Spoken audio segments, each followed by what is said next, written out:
Okay, so looking at this, we are going to go ahead and look at do now problem number 1. Um, Looking at this, there's a couple things that we want to think about here.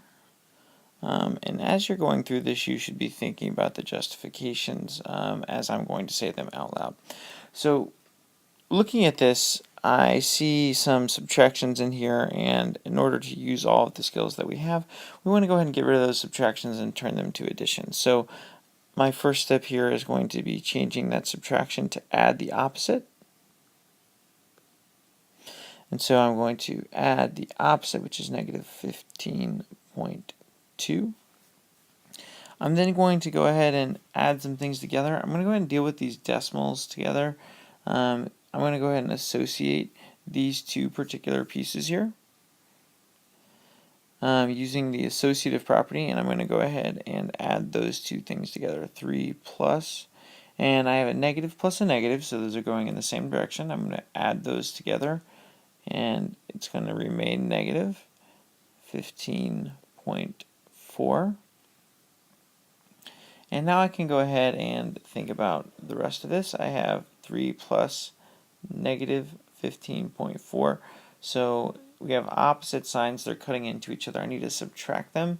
Take the sign of the larger absolute value. So this is definitely going to be way more negative than it is positive. So I'm going to end up with negative 12.4. And that's answer choice D.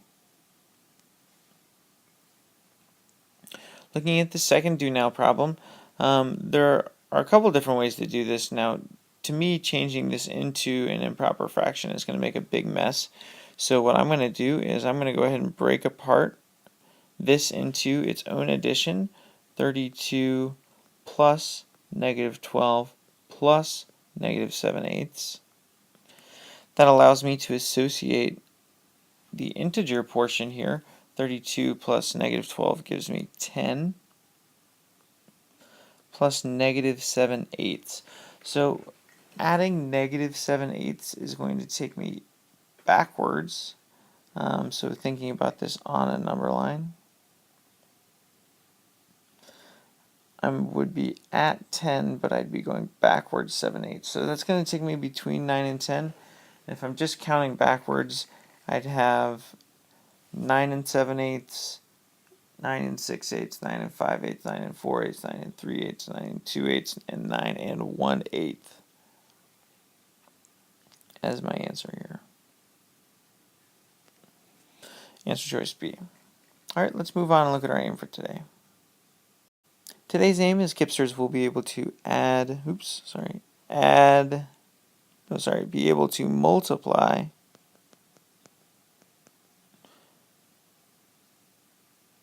positive and negative values.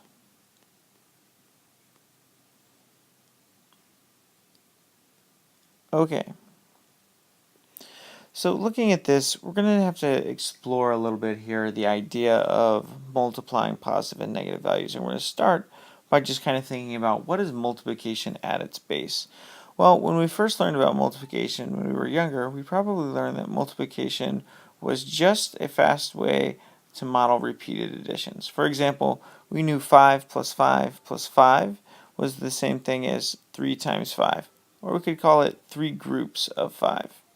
Similarly, we could talk about 6 times 4 just being 4 plus 4 plus 4 plus 4 plus 4, or 6 groups of 4. So looking at this table below, I want you to go ahead and just, using what you've remembered about how addition and multiplication interact, go ahead and complete the table below.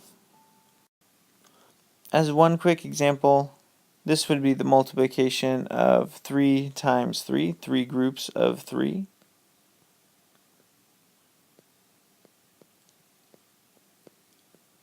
And so on. Alright, go ahead and complete this table. Take a couple minutes, pause the video, then come back. Just jumping through this really quickly, here we have 1, 2, 3, 4, 5 groups of 2. That's 5 times 2. 5 groups of 2. Here we have 7 times 3. That'd be 7 groups of 3. 7 plus 7. I'm sorry. 7 groups of 3s. 3 plus 3 plus 3 plus 3 plus 3 plus 3 plus 3. Or 7 groups of 3. Here we have the opposite, or the similar, is 3 groups of 7, which gives us the same solution. Just looks a little different. 3 groups of 7 plus 7 plus 7. 3 groups of 6, that would be 3 times 6. 3 times 6.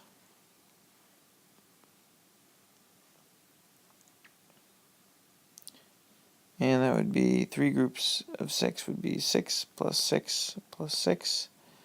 2 groups of 3, 3 plus 3, 3 groups of negative 2. Okay, so that one's a little bit weird, but still the same thing goes. Negative 2 plus negative 2, so that would be plus negative 2, 3 times negative 2, and this one was 3 times 2. So looking at the example from that last one, we end up with 3 times negative 2. And let's go ahead and find the value of that. So right now, dealing with negative numbers, we don't really know what to do with this multiplication. We do know that this is negative 2 plus negative 2 plus negative 2 would be negative 4 plus negative 2 should be negative 6. And that's just to go ahead and put this on a number line, just to be thinking about it. So we'd have negative 2, and then we have another addition of negative 2, which gets us to negative 4. And then another addition of negative 2, which gets us to negative 6.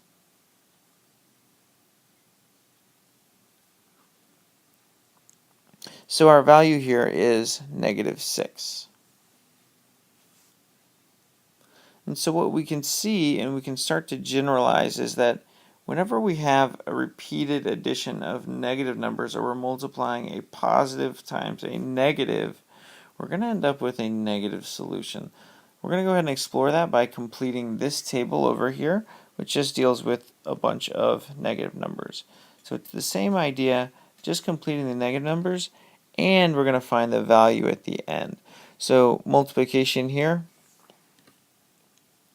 This is 4 groups of negative 2, 4 times negative 2, and 4 groups of negative 2 would be negative 2 plus negative 2 plus negative 2 plus negative 2. That value would be negative 8. Go ahead and finish the rest of this table on your own. Pause the video for a second so you can get that done.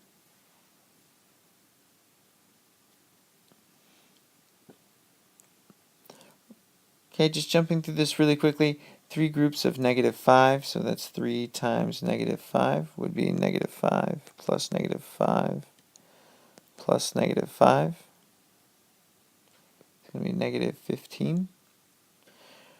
2 times negative 7, that would be 2 groups of negative 7.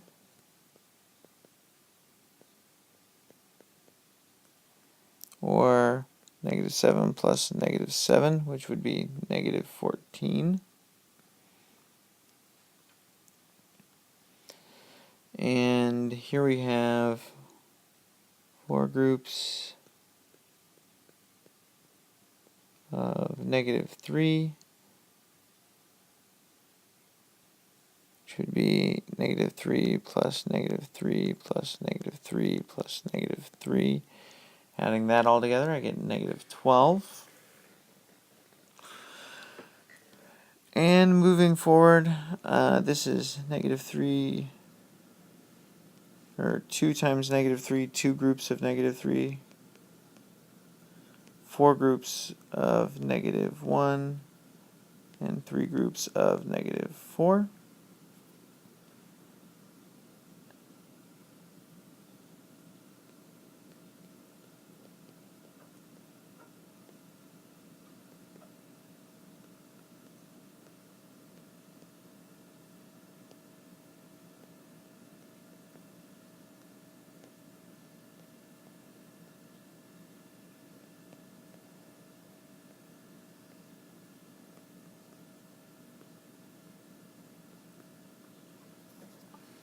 So really quickly looking at this, we should start to identify something that's definitely true every time we multiply a positive value times a negative value when we look over here at our solutions. So just looking at it, it looks like our absolute values are all the same. 4 times 2 is still 8, 3 times 5 is still 15. But looking here, we see that when we have a positive times a negative, we always seem to end up with a negative answer. And that's because we're thinking about this as it's just repeatedly adding negative numbers, which is a negative arrow after a negative arrow after a negative arrow after a negative arrow, which is going to take us into the negative direction. So when we multiply a positive and negative, we get a negative answer. Okay, so now let's consider negative 3 times negative 4. So this one's going to be a little bit harder because we can't think of negative 3 groups of something. So we're going to think back to when we use the phrase to figure out our solution. We're going to think about that a negative means opposite, and we are also going to remember that we use the word of to describe multiplication. So I'll rewrite this now as the opposite of 3, so that's negative 3, of, that's my multiplication, the opposite of 4. If I temporarily remove the numbers, and I just think about this as, what do I have? I'm talking about the opposite of the opposite. Well, think about it this way. If I have the opposite of something, and then I take the opposite of that, where am I going to end up? What ends up happening when I take the opposite of the opposite? If I had a number such as 4, and I took the opposite, and then I took the opposite again, I'd go from negative 4 to 4, and then back to negative 4. So what we can see is that when we take the opposite of opposite, we end up back where we started.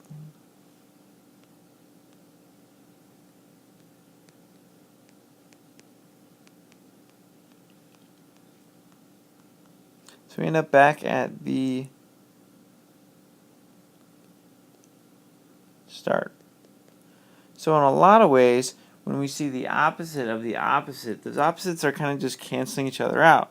So the opposite of 3 of the opposite of 4 is just positive 12. So anytime we're multiplying a negative by a negative, we're always going to be doing this opposite of opposite, which is always going to take us back to the original, which is a positive. So when we multiply a negative by a negative, we get a positive solution.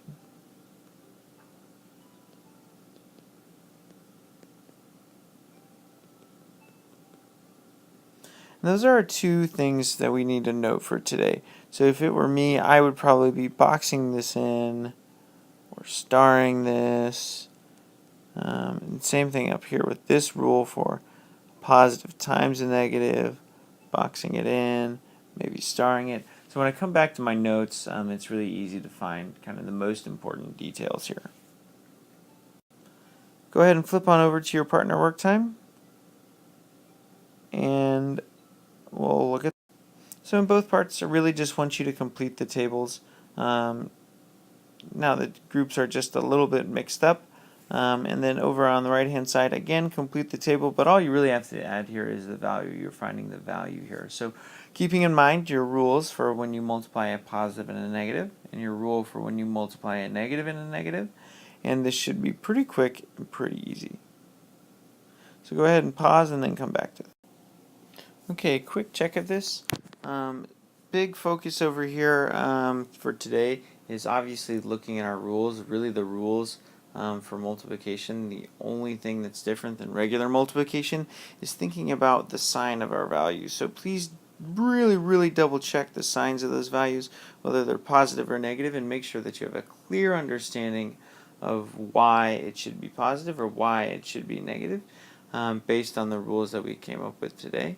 Looking at that work. Same thing over here on this side. Go ahead and squeeze that all in so you can go ahead and check that work. Once you're done with this, go ahead and move on over to your alone time work. There's a couple things I want to note on your alone time work, so please stay with me for just another minute. Alright, on your alone time work, just want you to answer each of these 8 questions. There are 8 different questions. These are not multiple choice questions. Each of them is just an individual question, and you'll just be looking above for the directions for that. But here at the bottom, lesson is pretty short today, so I want you to be going on to Khan to start mastering some of the modules to review things that we've already learned this unit. These are the types of things that will be on your mid-unit assessment, which will be happening next week. So this is your way that you're going to be reviewing, because you know we won't have a review day before our test. Alright, so go ahead and get this done, and then go ahead and work on Khan. Make sure that you're mastering all of those modules.